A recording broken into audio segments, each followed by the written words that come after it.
Ahí, bienvenidos a todos a esta transmisión. Y mientras se va acomodando el Javier Bedoya, un poquito de contexto. Es justamente muy fuerte su pronunciamiento en redes desde la semana, desde el día en realidad de la censura en adelante. Es otra cosa también que quiero conversar con él. Son las 8:03. Bienvenidos nuevamente a todos. Javier Bedoya, bienvenido. Hola Diego, ¿cómo estás? Muchas gracias por la invitación. Bien. Lo primero que te quiero preguntar es qué opinas de cara a lo que esperamos el 18, que cuando el gabinete vaya a solicitar la confianza. ¿Qué opinas del gabinete como que ha quedado conformado? Respecto a la presidenta del Consejo de Ministros, tengo entendido que es una funcionaria de carrera de muchos años, de proinversión del MEF. No sé si tiene vinculaciones con Acuña en este momento o no, o con el jefe de plan de gobierno con Acuña, pero es una persona de carrera. Pueden haber cuestionamientos, creo yo, respecto a algunos ministros, pero habría que evaluar caso por caso. Yo creo que en este momento, Diego, el país no resiste más incertidumbre. Yo creo que en este momento lo que correspondería al Congreso es escuchar finalmente qué es lo que propone la presidenta del Consejo de Ministros y en función de lo que propone que va a hacer en estos 4 o 5 meses que le quedan, que es básicamente asegurar elecciones limpias y transparentes, atacar problemas que son importantes y urgentes como el tema de inseguridad ciudadana y los desastres naturales que estamos viendo hoy en día en el sur y lo que acaba de pasar con el GNB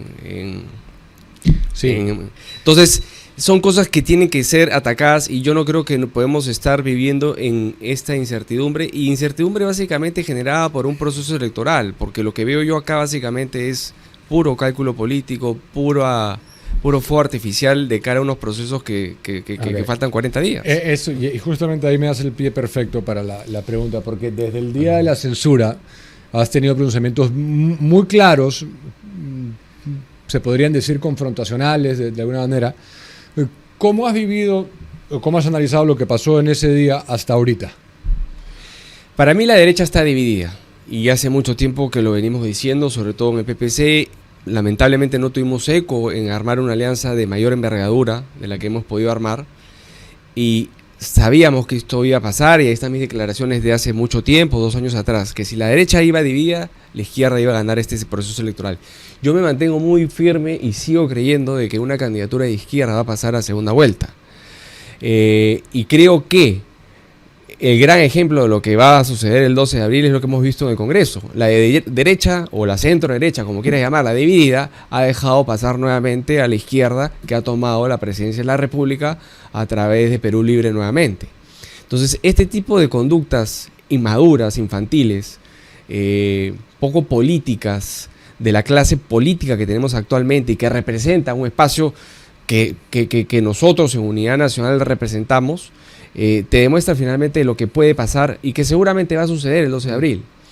Y me preocupa de sobremanera eso, ¿no? Y veo 2 candidaturas muy polarizantes por otro lado, ¿no? La de Keiko Fujimori y la de Rafael López Aliaga, que pueden dar finalmente cabida a que esa candidatura gane las elecciones en segunda vuelta, ¿no? Y me llama la atención todavía, sobre todo Diego, yo no sé cómo, con qué cara va a llamar Rafael López Aliaga a Keiko Fujimori a que lo ayude a gobernar, porque evidentemente uno tiene que, cualquiera de los dos que pasa a segunda vuelta, si es que pasan a segunda vuelta, va a tener que recibir el apoyo del otro. Eso es, o sea, matemática pura. Para ganar, dices tú. Para ganar y para gobernar. Para gobernar luego sí, pero primero para ganar, ¿no? Entonces, no sé con qué cara uno va a pedir, sobre todo Rafael López Aliaga le va a pedir el apoyo a Keiko Fujimori cuando le está diciendo de A hasta la Z. Me hace recordar mucho a lo que pasó con PPK y Keiko Fujimori. Y yo, conociendo a Rafael, lo que lo conozco, no va a tener esa madurez personal ni se va a comer ese sapo de llamar a Keiko, entonces no sé con quién va a gobernar, porque con la izquierda tampoco va a gobernar. Me preocupa de sobremanera que Rafael López Aliaga pase a segunda vuelta y que sea gobierno, me preocupa más todavía. ¿Por qué? O sea, tú das por descontado que uno de ellos va a ser el que... Me estoy poniendo en ese escenario, haciendo un análisis político de ese escenario. Porque yo, te soy sincero, pensé que con lo de la censura, en las siguientes mediciones se iba a reconfigurar todo el tablero por temor, y no ha sido así. No es tanto así. Yo tengo información y tengo data que es creíble, no de lo que hemos visto el domingo, de que López Chau ya está en segundo lugar, que ya desplazó a Keiko, y que Rafael y Keiko sí han bajado, sí han recibido el golpe, evidentemente, y que López Chau está en segundo lugar. Sí, está claro que él se está muerto de risa con todo esto. Así es, entonces son candidaturas que polarizan y son candidaturas que en segunda vuelta, uno de ellos podría pasar a segunda vuelta, Keiko o Rafael, con una candidatura de López Chau. Me estoy poniendo en ese escenario político. En ese momento va a ser difícil, creo yo, por el antivoto, por el rechazo que generan, que puedan ganar una candidatura de izquierda.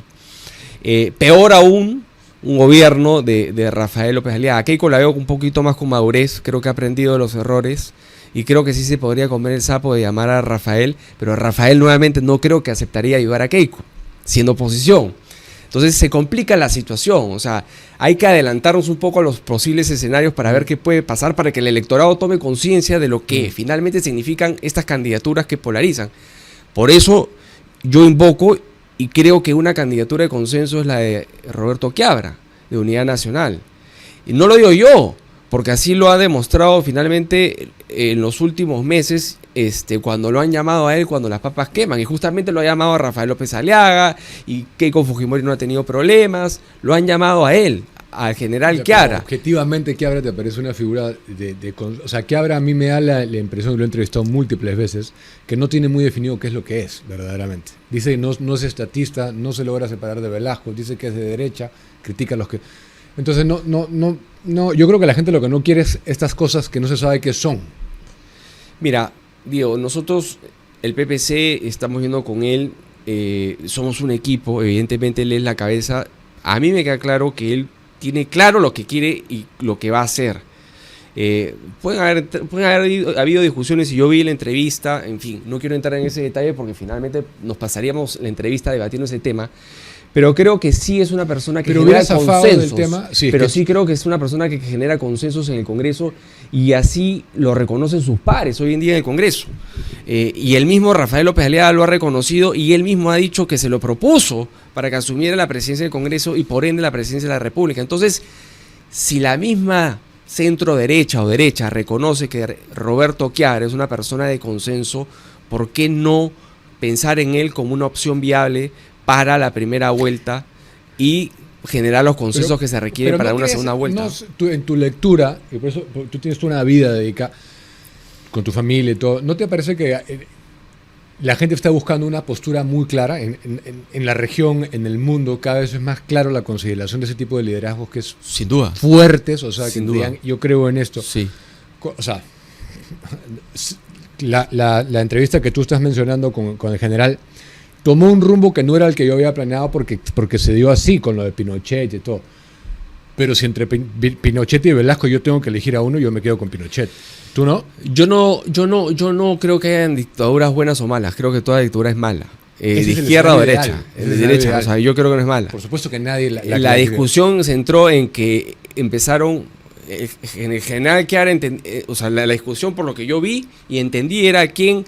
O sea, él no decía que estaba a favor de Velasco y no era que su posición era defender a Velasco, sino que tampoco quería no quería defender a Pinochet porque tenía muertos. Ok, pero no tenía una crítica a Velasco, ni una. Él claramente lo que habló en ese momento fue de que no estaba de acuerdo con la reforma agraria que llevó a cabo Velasco. Acuérdate que la reforma agraria la empieza Prado con Beltrán, sí, que nunca él dijo que la reforma éxito. Agraria permitió que no avance el marxismo. O sea, él dijo que Velasco nos salvó del comunismo. Yo le dije, ¿cómo puede ser eso si es que ejerció el comunismo? Es que esa fue la idea inicial de la reforma agraria, sí, tanto de Prado como de Belaúnde, que termina llevándola a cabo. ¿No un les poco para hacer una válvula de escape, pero de ninguna manera, y lo ha dicho Quiabra en entrevistas posteriores, pues llegar al punto de que llegó Velasco de expropiar haciendas en la costa, ¿no? Bueno, lo hemos invitado para hablar del conflicto del CENEPA recientemente y no ha querido venir. Yo espero que acceda a venir. Pero a mí sí me preocupó una persona que está en alianza con un partido histórico como el PPC, en tendencia derechista, que no pueda decir, acá no había otros militares, que dijeron es verdad, nos armó, como nunca nos habían armado. Pero eso fue un fracaso político, económico. Poder decir, y si hubiera dicho eso, hubiéramos cambiado de tema y no se hubiera vuelto lo que... Yo te doy, mira Diego, yo te la doy. O sea, yo creo que en la entrevista él no fue claro. pero creo que no es su posición. Y creo ¿No que crees que sea de verdad su posición? No. Y creo que tiene después... que tiene una simpatía por Velasco legítima. No. Él simplemente ha sido un militar, él reconoció el tema del armamento, que creo que reconocemos todo el mundo. Es una verdad objetiva. Es una verdad objetiva, pero no reconoce a Velasco como algo bueno para el país. Y él lo ha dicho en entrevistas posteriores. Pero bueno, en fin, entiendo que te haya quedado la duda, me queda claro que te quedó la duda porque hemos conversado después de esa entrevista del tema en alguna oportunidad, ¿no? Pero de lo que yo lo conozco y de lo que le hemos tratado, y lo trato hace ya más de 2 años, y por eso es que finalmente decidimos hacer una alianza con él, es una persona que sí tiene las cosas claras y creo que tiene el don de mando y la personalidad para de alguna manera tomar decisiones que se requieren tomar en este país, en este momento. O sea, no lo veo con una persona que le vaya a temblar la mano, como si de repente veo otros militares que están postulando que sí lo veo un poquito más opacos en ese sentido. ¿En qué cosa? ¿En su lucha contra la inseguridad? ¿En su postura de la defensa nacional? En sus posturas políticas. En política, como bien acabas de decir tú, se necesita tener posiciones firmes, posiciones claras, ¿no? No veo eso en muchos candidatos, inclusive, bueno, hay varios. inclusive candidatos que están... Hay varios militares, ¿no? Sí, militares que están postulando. Ok.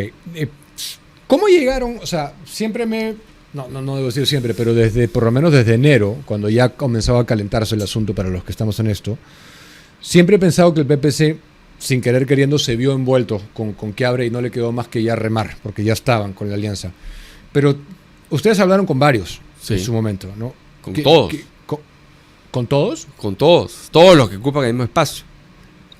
Ya, pero tengo entendido que han hablado con Molinelli también, sí. Y Molinelli no ocupa el mismo espacio, como tampoco lo ocupa Rafael Conversamos Belaúnde. con ellos, sí. Conversamos con más o menos todo lo que era el centro hacia la derecha. Ya, porque Belaúnde es progre, Molinelli es progre, a más no poder, o sea, ideología de género, aborto. Con Rafael sí se tomó una decisión que no se iba, porque empezó a tomar distancias en posturas que evidentemente eran claras con las que discrepábamos abiertamente en el PPC, ¿no? Ahora, una de las críticas que te he visto que le has hecho a López Aliaga es sobre la inteligencia emocional. Y dijiste, López Aliaga nos tuvo miedo. ¿En qué momento? Lo que sucede, Diego, es que cuando mi partido, el PPC, se caviariza, por llamarlo las cosas como son, con Marisol Perestello en la Secretaría General, y que luego perdimos la inscripción con la candidatura de Alberto Bengolea, mucho de nuestro electorado terminó o no terminó de entender ese PPC y terminó mirando otras opciones, en las cuales apareció Rafael con Solidaridad Nacional renovado en Renovación Popular como una opción. Y cuando el partido termina perdiendo la inscripción en el 21, el electorado termina volcándose, nuestro electorado termina volcándose y simpatizando con él. Tanto es así que todas las alcaldías que normalmente ganaba el PPC, sobre todo en Lima, las termina ganando él. Y lo llevan a la alcaldía de Lima. Clarísimo. O sea, ha habido una movilización clarísima del electorado. Evidentemente... por San Isidro, entre otras. Por las dos alcaldías. Las dos alcaldías que tiene Renovación Popular siempre han sido del PPC, o sea, de Lima Centro básicamente, clase media. De Lima clase media. Y evidentemente a Rafael eso no le ha gustado. Cuando nosotros recobramos la inscripción, evidentemente ya no con Marisol Perestello, sino con la postura original del PPC, que evidentemente no colisionaba, sino de alguna manera estábamos ocupando el mismo espacio que Rafael había tomado del PPC. Entonces yo creo que sí lo veía con preocupación, cuando lo debió de ver como una unión de fuerzas, y creo que eso era lo natural, aunque la personalidad de él, lamentablemente, creo que también hubiera hecho poco viable la situación, pero de alguna manera eran dos fuerzas políticas similares, o sea, era lo natural finalmente. Él lo vio como una amenaza y él cortó toda posibilidad de conversación en un programa de televisión que dijo que no querían hablar con nosotros, llenándose de excusas y de calificativos para variar. O sea, previo a cualquier diálogo. Así es. Pero yo he hablado con él, o sea, él me invitó a que fuera candidato a la alcaldía de San Isidro por Renovación Popular. Él me invitó a ir en su lista de regidores a Lima Metropolitana en el número 5. Él me dijo que quería cuando yo le dije que no a todas esas cosas. PPC había perdido la inscripción, estoy hablando del finales del año 21. Quería ser congresista, candidato a la presidencia. Le dije, no, yo en este momento todavía no he decidido qué voy a hacer. no pensaba tampoco ir por la reedscripción del PPC porque Marisol seguía ahí, Perestello. Pero también entendí que la personalidad de él era muy conflictiva y que nos íbamos a terminar peleando y chocando. O sea, algo que yo ya veía que iba a pasar, probablemente hubiera pasado en ese momento y no nos hubiéramos entendido. Y por la buena vecindad y las buenas relaciones decidí finalmente no aceptar ninguna de sus invitaciones. Le agradecí muchísimo, pero no acepté. Pero esa preocupación es lo que te preocupa de ganar. ¿Crees que no podría buscar consensos en el Congreso? Lo he tratado no solamente en el ámbito político, sino en el ámbito profesional, y lo conozco. Y sé que no va a poder generar los consensos que se requieren. Su personalidad no le va a dar, no tiene el temperamento, no tiene esa inteligencia emocional que he dicho que debe tener un gobernante, no tiene esa cintura, no se va a comer algunos sapos que se tiene que comer. Y no me refiero en temas de corrupción, sino temas políticos, naturales, propios de un gobierno que tiene que llegar a generar consensos. No se va a comer el trago o el sapo de tener que consensuar con Keiko para poder gobernar y con otras fuerzas políticas. No está llevando lamentablemente operadores políticos que generen esos consensos en la Cámara de Diputados y Senadores. Tiene a personas que son tan conflictivos como él, como mi amiga Lourdes Alcorta, la quiero mucho, pero es una persona muy conflictiva. Pati Chirinos, la misma Norma Yarro, que es una persona muy conflictiva y ha sido demostrado a lo largo de estos 5 años. Katherine Ampuero, por favor, o sea, todas esas personas no lo van a ayudar en absoluto. O sea, él no se va a ayudar a él mismo y tiene gente que no lo va a ayudar. Entonces yo creo que eso va a implosionar lamentablemente por adentro tarde o temprano. Y me da mucha pena por el país. No por ellos, sino por el país. Porque vamos a vivir nuevamente lo que vivimos en el año 2016. Lamentablemente. Y la centro derecha se va a desprestigiar nuevamente y le va a dar cabida a la izquierda para que entre en un nuevo gobierno. No le avisoro mayormente futuro a Rafael en un gobierno, sinceramente te lo digo, Diego. O sea, ¿a qué te refieres con eso? ¿Que sería vacado? ¿A qué te refieres? Yo creo que sí, se va a dar el escenario para que te lo terminen vacando, para que termine sucediendo algo, y la cosa termine implosionando. Acuérdate que ninguno va a tener mayoría en ninguna de las dos cámaras, y cualquier tipo de exabruptos, con la poca luna de miel, con el malestar que hay de la población, sobre todo de la clase política, que lo vivo yo en campaña, porque la verdad que la gente está totalmente desconectada y no quiere saber nada de los políticos. Nada de los políticos. Nunca he visto una cosa así, en ninguna campaña. Estamos a 40 días y hay un 40-50% que no ha definido su voto. Te digo que yo camino mucho, sobre todo en Lima. No encuentro un rechazo, pero sí encuentro un tema de que no quieren conectar con el proceso electoral, y me preocupa porque al final del día lo que va a suceder es lo que veo hoy día en las encuestas. Los mismos partidos que están en el Congreso son los que van a repetir el plato en el nuevo Congreso. Sin embargo, la gente no quiere saber nada de este Congreso, pero por desconocimiento, por falta de meterse en el proceso electoral, sin querer la población va a terminar eligiendo por un tema del voto preferencial, por la repartición que hay finalmente en el sistema electoral que tenemos. Vamos a tener a las mismas bancadas que tenemos hoy en día en el Congreso. ¿Pero le reconoces algún mérito a López Aliaga en términos políticos? Porque también entiendo tu punto, pero objetivamente alguien podría decir, claro, como está primero, le están tratando de pinchar el globo y bajar la llanta.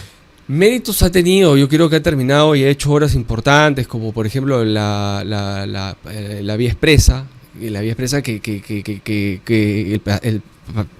que se llama Luis Bedoya Reyes, Paseo de la República, el Sanjón, que lamentablemente ningún alcalde, y yo escribí un artículo en el año 21 por los 100 años de mi abuelo, que era inaudito, pues, que habían pasado 3 alcaldes y ninguno había terminado el tramo original de la vía expresa, por desidia, por dejadez, por mil razones, y en ese sentido Rafael López Aliaga sí lo ha terminado. No como se había pensado originalmente, pero lo ha terminado. Creo que eso es una cosa que hay que rescatar, por supuesto que sí.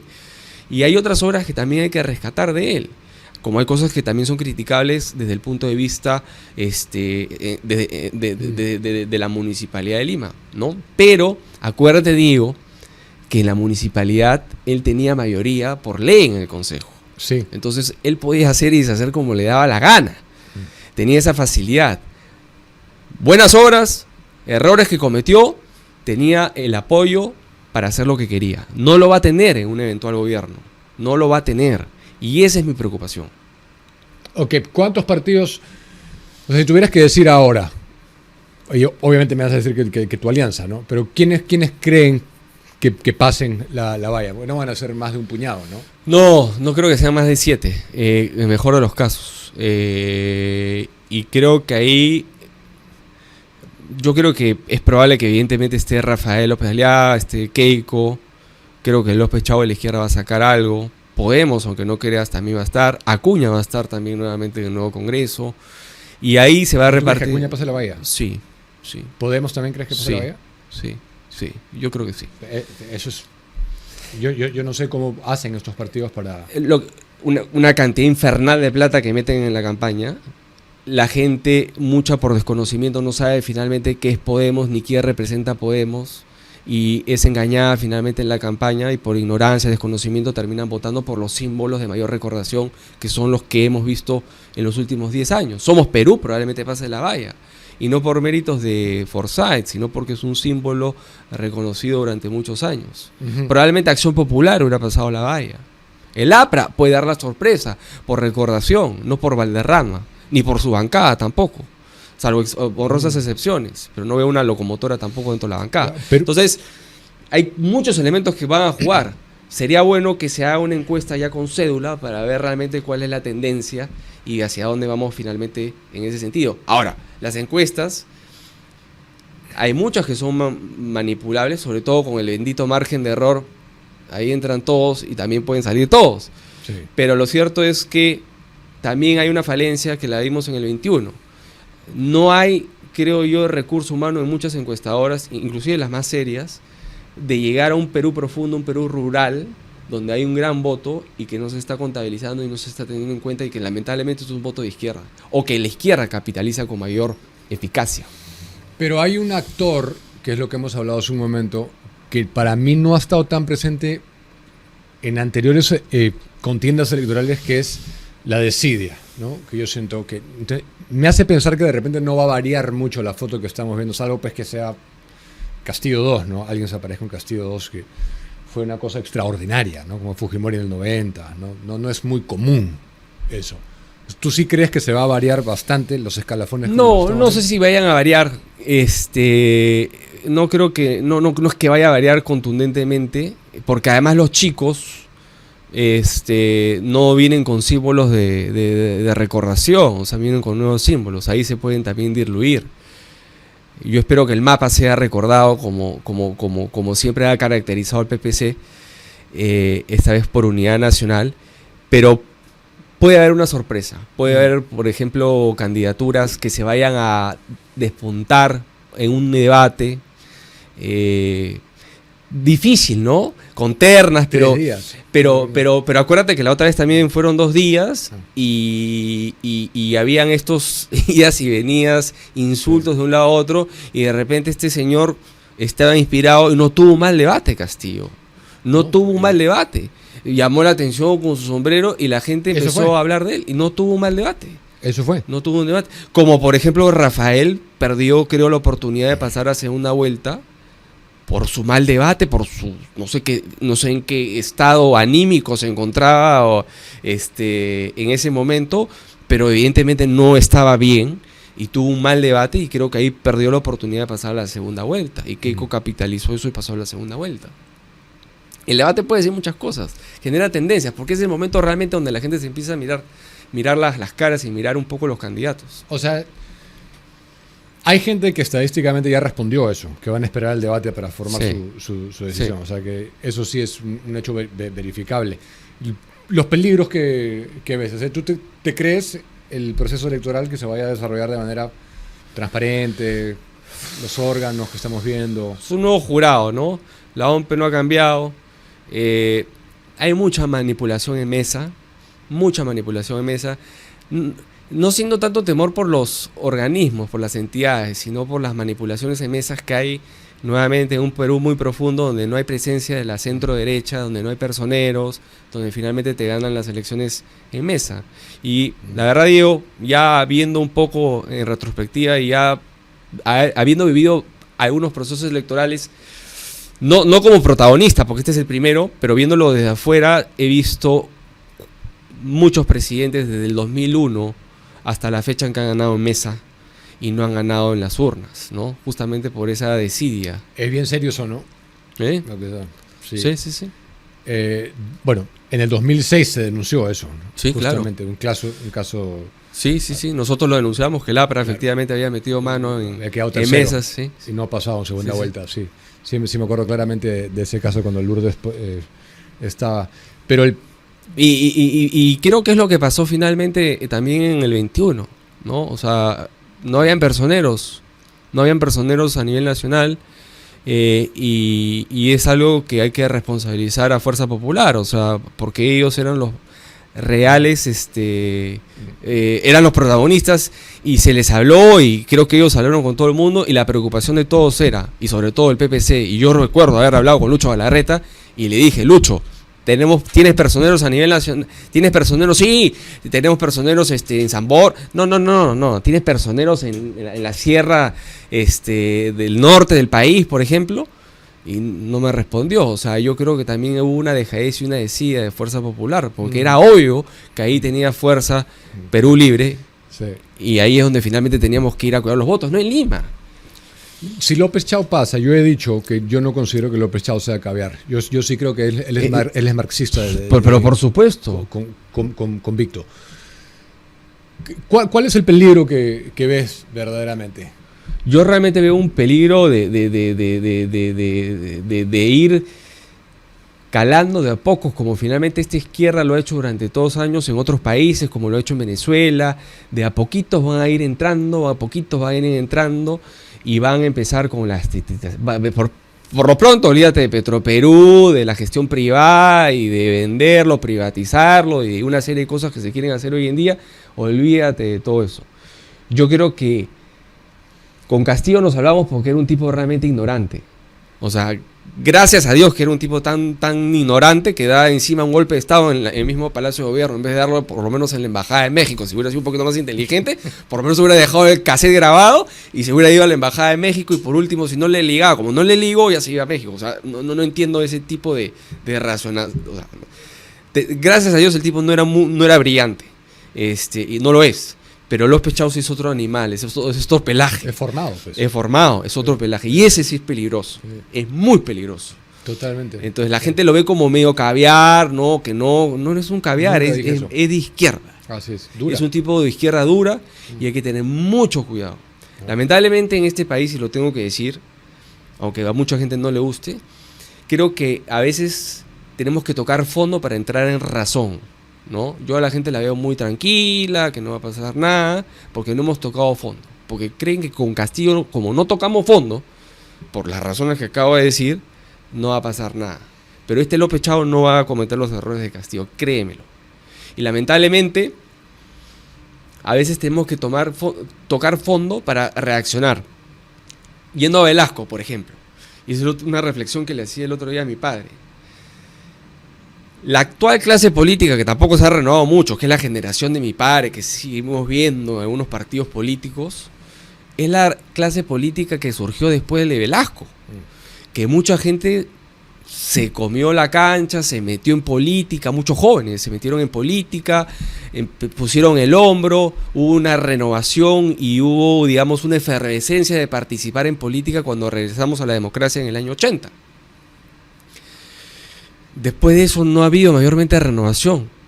Yo, siendo secretario general del PPC, digo, seguía yendo a reuniones donde estaba Jorge del Castillo, Mauricio Müller, que les tengo mucho cariño y mucho respeto, pero que lamentablemente no hubo una renovación en el partido aprista. Igualito iba a reuniones con Acción Popular donde estaba el Mundo del Águila Papá, no había renovación. Entonces, lamentablemente, tienen a veces que pasar estas cosas para que la gente entre en razón y reaccione frente a algo que es una amenaza, ¿no? ¿Por qué no? A mí me hubiera parecido bien interesante que postulen a Javier González Olaechea a ustedes como candidato propio. Lamentablemente Javier se fue. ¿Pero no se fue a raíz de lo que se decide ir en alianza con Quiabra? No. A nosotros fuimos muy claros con todos los precandidatos del partido de que la tendencia del partido era ir en alianza porque era lo más responsable. Y creo, y sigo creyendo en eso. A la luz de los hechos creo que O sea, creo que no hay duda de eso. Pero que nada impedía que finalmente el PPC encabezara esa plancha o esa coalición de centro hacia la derecha. Y que dependía de ellos finalmente comerse la cancha y hacer sus pininos para finalmente tener la fuerza y poder exigir ser cabeza y liderar esa plancha presidencial. Yo creo que se desanimaron mucho cuando vieron que finalmente el tema no prendía, cada uno de sus propias candidaturas, porque hicimos una encuesta interna, y eso los desanimó. No fue la razón que nos dijo Javier, él dijo simplemente que se retiraba por razones personales. Nosotros insistimos en que se quedara, en todo caso para postular al Senado, al Congreso de la República. Dijo que lo iba a pensar y el día siguiente se reafirmó su decisión y lamentablemente se apartó, pero no fue en algo particular, no fue nada. El único caso que sí tuvo una connotación particular fue el caso de Fernando Sillones, al cual yo lo valoro y sigo considerándolo como una persona correcta y un señor, ¿no? Lamentablemente pasó lo que pasó con este directorio, esta empresa vinculada a Odebrecht. Olmos, claro. Así es, y tuvo que renunciar por iniciativa propia, ¿no? Estamos fuera de hora, ya te doy la última palabra para que te despidas de la audiencia, si quieres mandar un mensaje. No, te agradezco, Diego, la invitación. Nuevamente, estamos en una situación complicada, compleja. Yo simplemente invoco a todos los electores que, así como nosotros los partidos tenemos la responsabilidad de llevar a nuestros mejores cuadros, el electorado también tiene la responsabilidad de ver quiénes son esos políticos que están postulando. Tienen la responsabilidad de ver quiénes se están presentando, quiénes llevan sus listas al Congreso, qué equipo técnico tienen, cuáles son sus propuestas. Tienen esa responsabilidad. Es una responsabilidad compartida. Y yo espero finalmente que dentro de esas opciones vean a Unidad Nacional como una opción válida y genuina, no solamente por la gente que estamos llevando en las listas al Congreso, sino porque realmente el general que haga representa, creo, esa persona de consenso y unidad que puede necesitar el país en este momento. Y en lo particular, lo que siempre he dicho yo, más allá de las propuestas que podamos llevar como Unidad Nacional, lo que me motiva a mí, Diego, es volver la esencia de la política, desentar la política nuevamente, elevar el nivel de la política, sin adjetivos calificativos, con propuestas, con un debate alturado. Me interesa y me preocupa que hoy en día vean a la clase política como unos delincuentes. Yo quiero que la gente se sienta orgullosos de sus diputados, de sus senadores, de su presidente de la República. Eso es lo que finalmente me motiva, poner el hombro por el país para elevar nuevamente el nivel de la clase política. De acuerdo. Muchísimas gracias por venir. No, a ti, Diego. Muchas gracias por la invitación. Javier Bedoya con nosotros.